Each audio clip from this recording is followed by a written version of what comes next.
Hello everyone, welcome to GS Classroom. This is Priyanshu, and today in this video I'm going to help you out with the line by line explanation of Act 2 Scene 7 of your Merchant of Venice. So my dear students, now the subplot of Jessica's elopement is over and we are brought back to the main plot of the play, that is the choice of the caskets.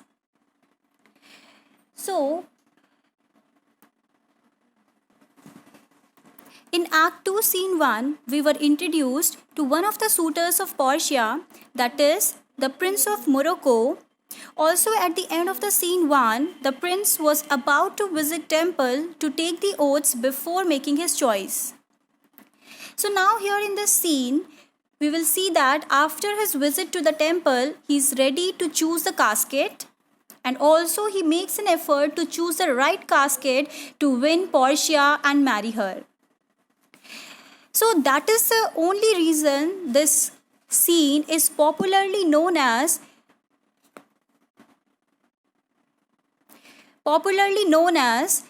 the first of the famous casket scenes. Alright, that is the Prince of Morocco's casket choice. So my dear students, here in this scene, we will also get an idea, we will also get the details of the caskets. That is, the first casket is of gold, bearing an inscription. The second one made of silver and the third one is made of lead. Alright, so now let's begin the explanation. This scene takes place in Belmont, a room in Portia's house. Here enters Portia, the Prince of Morocco, and their trains. So here trains means their followers. And they also enter along with the flourish of cornets. Flourish of cornets means along with the trumpet sound. So here in the beginning of the scene, we will see that Portia, she says to her servant, "Go, draw aside the curtains and discover the several caskets to this noble prince." So that means here she gives the instructions to her servant and she says that जाओ और जा कर के क्या करो, जो curtains हैं उन कास्केट्स के ऊपर उनको वहाँ से हटा दो और जितने भी कास्केट्स हैं वो इस नोबल प्रिंस को दिखाओ सो दैट ये अपनी चॉइस कर सके. ठीक है. And then we will see that a curtain is drawn showing a gold, silver and a lead casket. अब कर्टेन वहाँ से हटा दिया है उस सर्वेंट ने उन कास्केट्स के ऊपर से और वहाँ पे जो तीनों कास्केट्स रखी हुई हैं वो वहाँ पे शो हो जाती हैं प्रिंस ऑफ मोरक्को को. So then what happens that the Portia says to prince of Morocco that now make your choice. So she says that now you may make your choice of the caskets. Then what happens? So Morocco says the first of gold who this inscription bears. Now what happens here? Morocco, he reads the inscriptions written on each casket. So first he reads the golden casket and he says that it is written, "Who chooses me shall," "Who chooses me shall gain what many men desire." So that means on golden casket it is written that जो भी मुझे choose करेगा उसे वो मिलेगा जो बहुत से लोगों का desire होगा. Secondly, what happens? He reads the silver casket. He says that the second silver which this promise carries, "Who chooses me shall get as much as he deserves." So on silver casket it is inscribed that जो भी मुझे choose करेगा उसको उतना मिलेगा जितना कि वो deserve करता हो. Alright. Now he says that this third dull lead with warning all as blunt, "Who chooses me must give and hazard all he had." Now he reads the third casket's inscription and it is written on lead casket with a warning. There is a warning being given, means so this casket is like it is threatening. So he says that उसमें जो एक blunt speech लिखी है वो उसमें ये लिखा है कि जो भी मुझे चूज़ करेगा उसको अपना सब कुछ रिस्क पे लगाना होगा और मुझे देना होगा. ठीक है. So then what he says after reading the inscriptions of each of the casket, Morocco is asking to Portia that how shall I know if I do choose the right? Now he is asking that हमको कैसे पता चलेगा that whether I have chosen the correct casket? Then Portia replies him and she says that The one of them contains my picture prince, If you choose that, then I'm yours Vidal. Okay, she says that इनमें से एक ऐसी casket है जिसमें मेरी picture है, और अगर आप वो कास्केट चूज़ करते हो जिसमें मेरी पिक्चर होगी तो उस पिक्चर के साथ साथ मैं आपकी हमेशा के लिए हो जाऊंगी. Okay, that means that will be only the right casket. Okay. Now what happens here? Morocco, he's wishing to God, and he says that may some God direct my judgment. Okay, he says that काश कोई भगवान जो है वो क्या करे, मेरे judgement में मुझे हेल्प करें, जिसमें कि मैं सही जजमेंट लेकर के करेक्ट कास्केट चूज़ कर लूँ. ओके, तो वो मुझे डायरेक्शन दे भगवान. And then what happens, he says let me see, I will survey the inscriptions back again.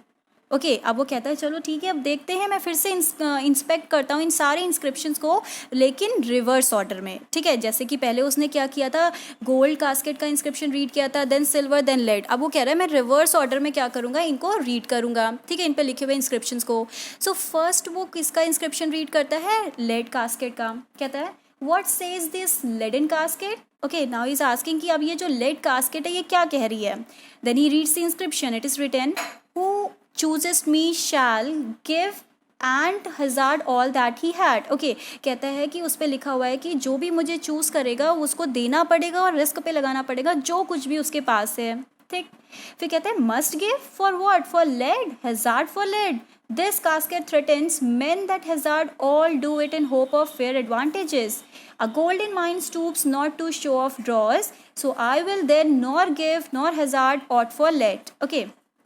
अब वो क्या कह रहा है, कह रहा है मस्ट गिव, कह रहा मुझे देना पड़ेगा, मतलब इंस्क्रिप्शन में लिखा हुआ है हमें देना ही होगा. सो मस्ट गिव, एंड कहता है कि मुझे मिलेगा क्या in return, what I will get in return.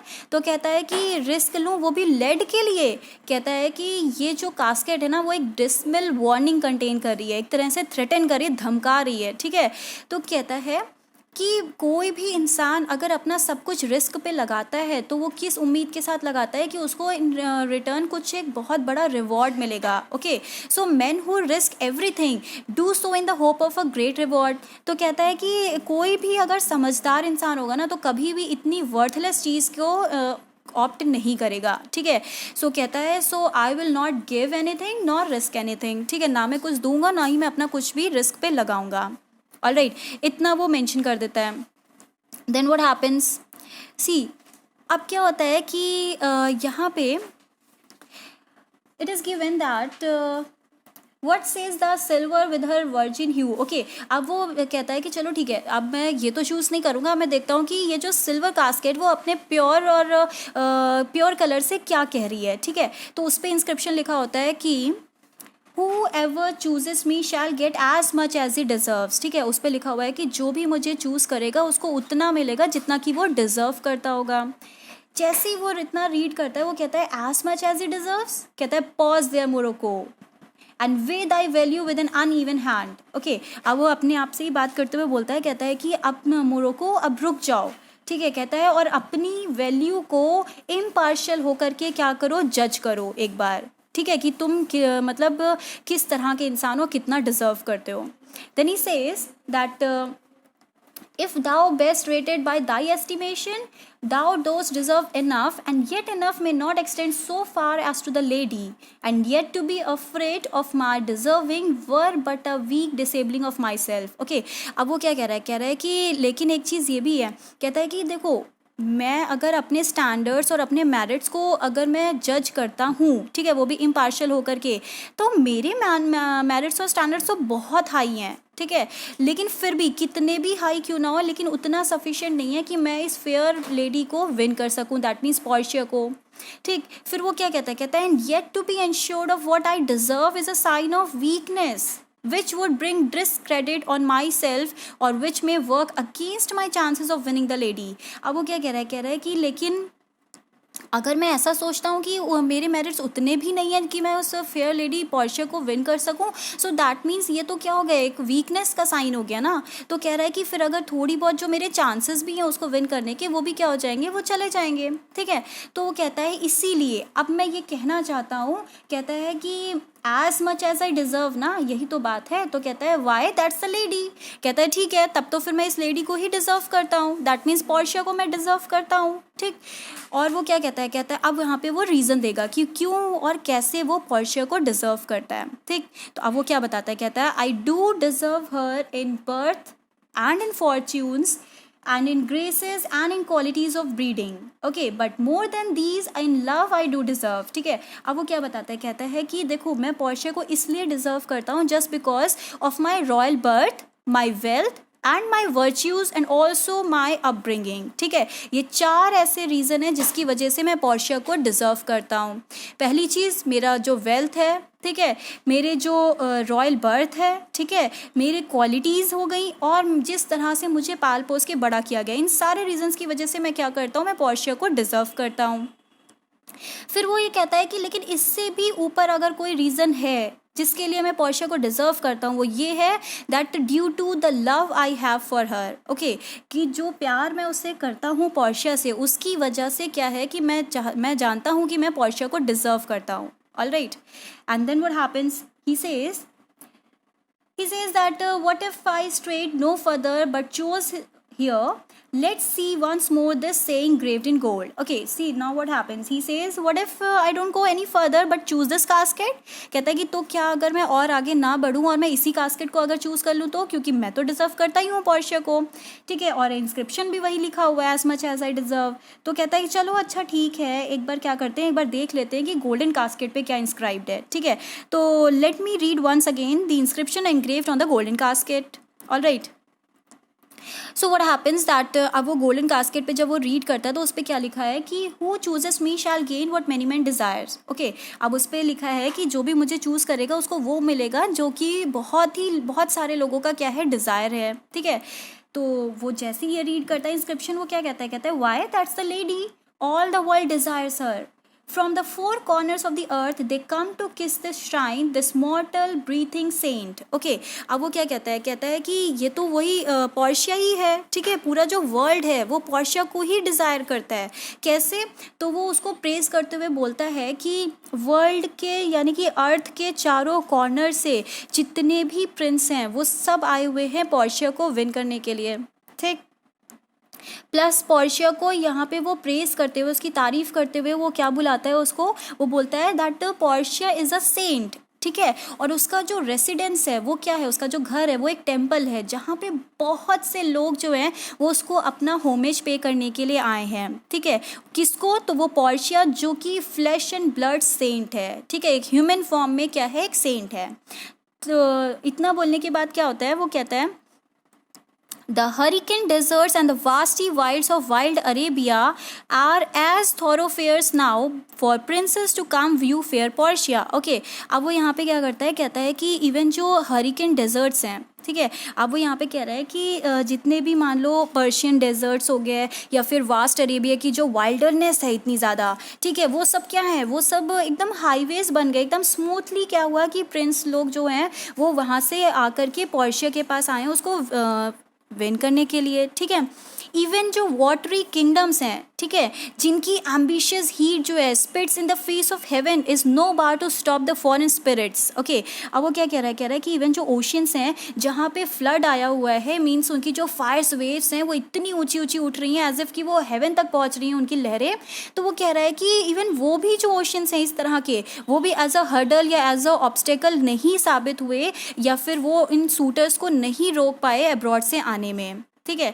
तो कहता है they come as if they were crossing a stream to visit fair Portia, ठीक है, वो भी इस तरह से क्रॉस करके आए एज इफ कि वो किसी स्ट्रीम को, एक छोटे से तालाब को क्रॉस करके आ रहे हो, इतने स्मूथली वो आ गए वहाँ से, ठीक है, पोर्शिया को विन करने के लिए। सो दैट मीन्स पोर्शिया इतना ज़्यादा सबके लिए मतलब इम्पॉर्टेंट थी, मतलब विन करना, कि लोगों के लिए इतने सारे जो हर्डल्स थे वो कोई मायने नहीं रखे और सब लोग उसको उसी को सिर्फ और सिर्फ विन करने के लिए यहाँ तक पहुँचे हैं। फिर वो क्या कहता है one of these 3 caskets contains her heavenly picture, ठीक है। अब वो यहाँ पे क्या कहता है देखो इन्हीं 3 कास्केट्स जो हैं उन्हीं में से कोई एक कास्केट ऐसी है जिसमें पोर्शिया की पोर्ट्रेट है, ठीक है, उसकी डिवाइन इमेज है।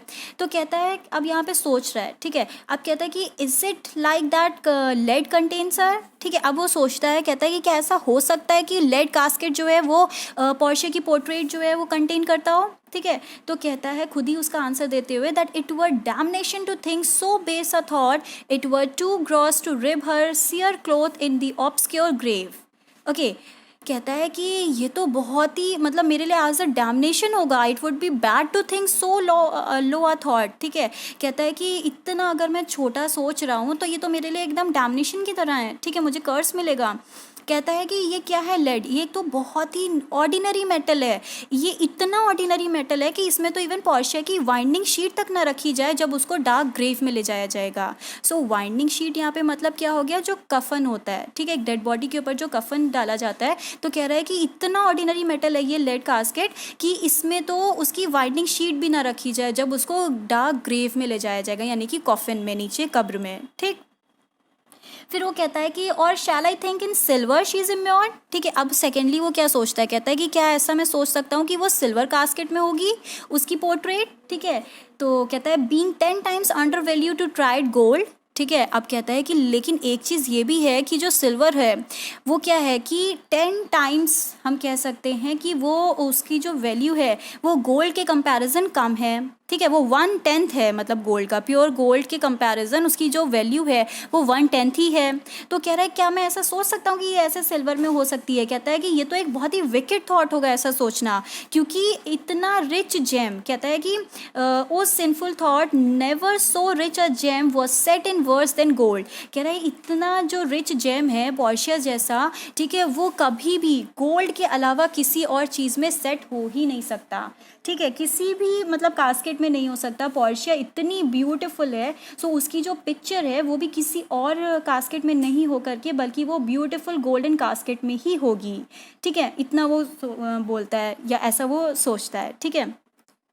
फिर वो यहाँ पे एक लॉजिक भी देता है उसका, क्या कहता है they have in England a coin that bears the figure of an angel stamped in gold but that's inscribed upon, but here an angel in golden bed lies all within. Okay, कहता है कि देखो भाई क्या है, England में एक gold coin चलता है, ठीक है, जिस गोल्ड कॉइन पे क्या है एक एंजल का फिगर जो है वो एनग्रेव्ड है, ठीक।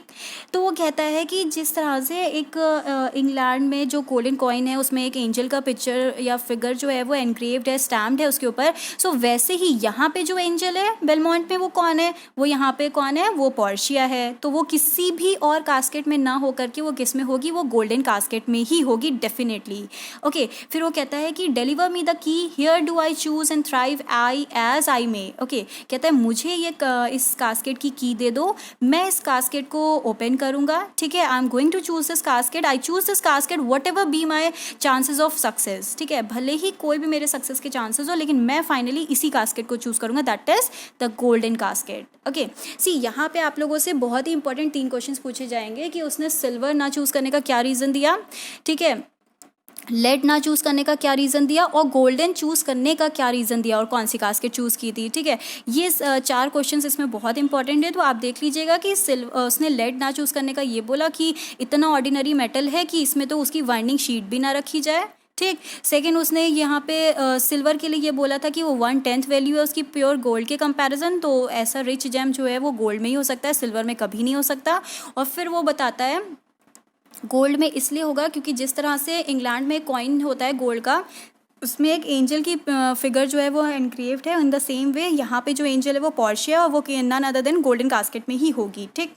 फिर उसके बाद क्या होता है कि पोर्शिया मोरक्को को की दे देती है उस कास्केट की, गोल्डन कास्केट की, and she says that there take it prince and if my form lie there I am yours withal. Okay, कहती है कि प्रिंस आप अपनी चॉइस ये की है, ठीक है, और फिर कहती है कि आप अपनी चॉइस कर लीजिए, अगर इस कास्केट में मेरी पिक्चर हुई इसके अंदर कास्केट में, तो कहती है तो मैं भी इसके साथ साथ आपकी हो जाऊंगी।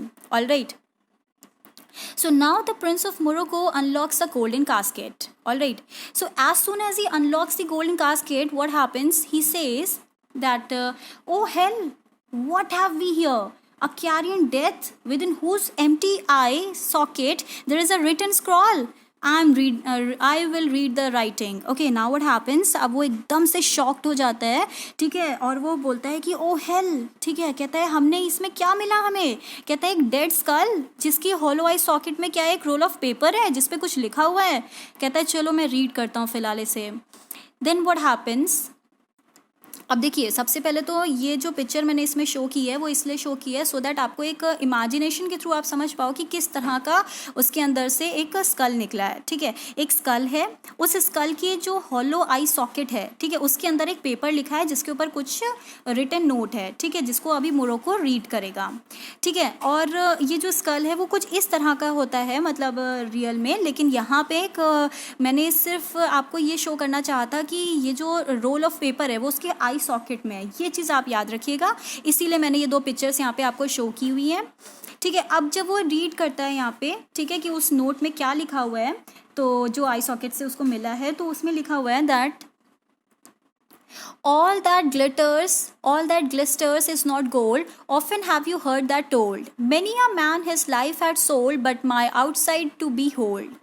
Gilded tombs do worms enfold. Had you been as wise as bold, young in limbs, in judgment old, your answer had not been scrawled. Okay, see now what it is written in the we can say that in the roll of paper. So it is written, all that glitters is not gold. Often have you heard this said. Okay, कहता है कि हर चमकती हुई चीज़ सोना नहीं होती, और अक्सर आप लोगों ने ये बात सुनी होगी। आपने क्या लिखा है कि मैनी अ मैन, मतलब बहुत से लोगों ने क्या किया है, अपनी लाइफ हमको दे दी है just to see the exterior of mind, ठीक है। बहुत सी लोगों की मतलब जो है लाइफ ख़त्म हो जाती है, तभी वो क्या करते हैं, मेरा एक्सटीरियर देख पाते हैं। लेकिन जितने भी गोल्ड प्लेटेड टूम्स होते हैं अक्सर उसमें क्या होता है, वॉर्म्स होते हैं उसके अंदर, ओके।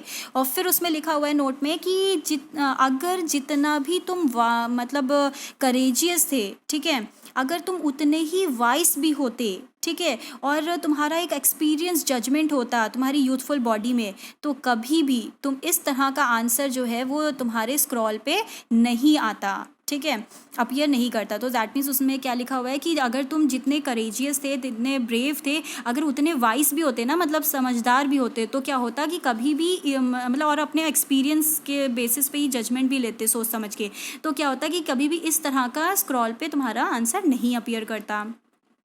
फिर लिखा है farewell your hopes are dead, ठीक है। फिर लिखा है कि फिलहाल good bye to you, your suit is cold. So suit is cold means what, कि तुम्हारे जितनी भी उम्मीदें थी वो सब खत्म हो चुकी हैं।